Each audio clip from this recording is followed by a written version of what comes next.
Seguimos aquí en directo no Termómetro. Fátima Mella, volvemos contigo. Estabas en ese barrio da Coruña onde nos relatabas hai un anaquiño, pois, bueno, estupor que teñen ahora mismo, pois despois de decatarse de que esa veciña querida, como nos estaba describindo antes ese home que entrevistabas, pois toda apunta que foi asesinada a manos de Remedios Muñoz. Quen te acompaña ahora, Fátima? Pois, mira, compañera, atentos na casa, estamos con dous veciños, Manolo, pois deulle de comer moitas veces a víctima, a Carmen, porque tiñas un restaurante. Sí, pois te viñan de vez en cuando con tanto ela como os fillos, pois non é que viñan moitas veces, pero sí, pero aparte que nos víamos todos os días, porque incluso ela e o seu marido, pois tuveron unha librería, justo que chaman unha librería Monelos, deixando para baixo aquí a 30 metros. Como estades os veciños? Como estades? Como vos atopades? Pois, sinceramente, destrozados, porque non era unha muller que había que reconocer que era unha maravilla de muller, muller tan humilde, tan sonriente cada vez que ella saludaba, sempre que a súa sonrisa, unha auténtica maravilla, porque eu incluso, mesmo ese día, pola mañá,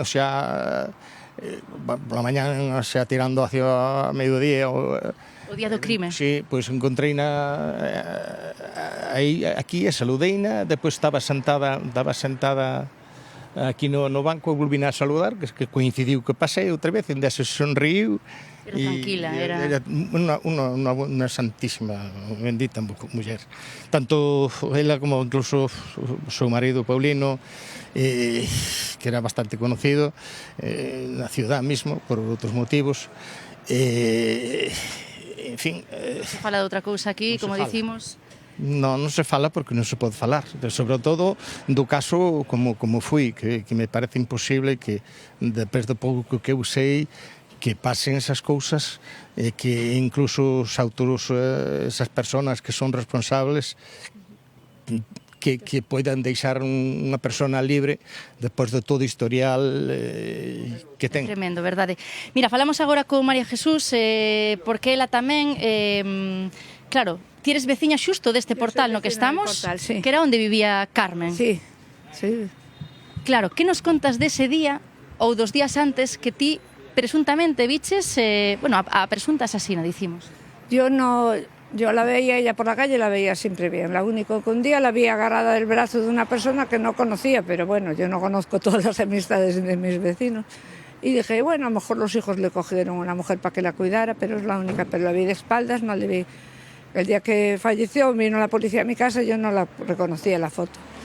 Foi a policía? A que foi a túa casa? A mi casa a las 11:15 de la noche, que me dio un susto de muerte, apareció y me comunicó que la vecina había muerto y si conocía a la presunta asesina. No me dijeron presunta asesina, conocía a esta mujer. Entonces yo, hilando cabos, digo, tendrá algo que ver con la muerte, ¿no? Porque me pareció raro. Y sé que el policía dijo, hay que hacer la autopsia. Eles, claro, viñan con esas imaxes das cámaras que tiña... Y eso no me lo contaron. Ellos... ¿Y no sabes si ela tiña cámaras na casa? No, lo que me enteré por la prensa, porque están diciendo que tenía cámaras. A lo mejor al quedarse viuda, pues estar sola, pues los hijos le pusieron cámaras, pero no tengo ni idea. ¿Ela como era? Porque decimos que era desconfiada, decía tamén o vecino. Era muy reservada y desconfiada, no abría la puerta a nadie. Yo un día que fui a buscar una ropa que me había caído en el tendal, me tuvo 10 minutos. Soy la vecina, ¿qué tal? Que le costaba abrir. Y yo sé que la cartera dice, no se abre nadie. Yo le abro, pero no querían que entrara nadie en el portal, tenía miedo. Por eso me llama la atención esta asesina, que pudiera camelarla para entrar en su casa.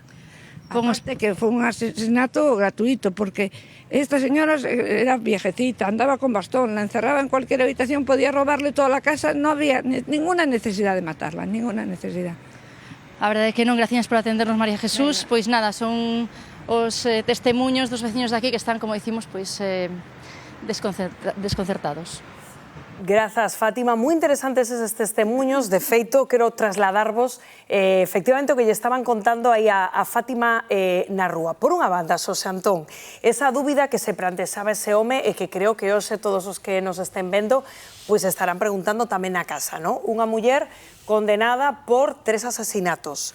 5 tentativas de asesinato, é dicir, que podemos calificarla como unha asesina en serie, cumprindo unha condena inicial de 144 anos. Por que un perfil así ten dereito a permisos penitenciarios de ata unha semana? Porque o sistema é garantista.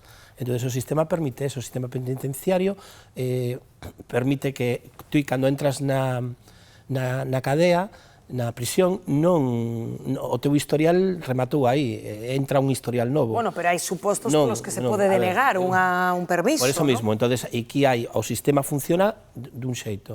Entonces aí hai forenses, hai psiquiatras, hai xente que, o sea, personal social que actúa na prisión, e entonces, si decidenlle, porque está no 3º grado, seguramente, un permiso penitenciario, ese permiso penitenciario ten que estar supervisado por informes de todo tipo, non? Entonces, pois non detectaron que esta señora pois non estaba recuperada. Ahora ben, cual é o problema para min? Que nestes perfiles de xente, non?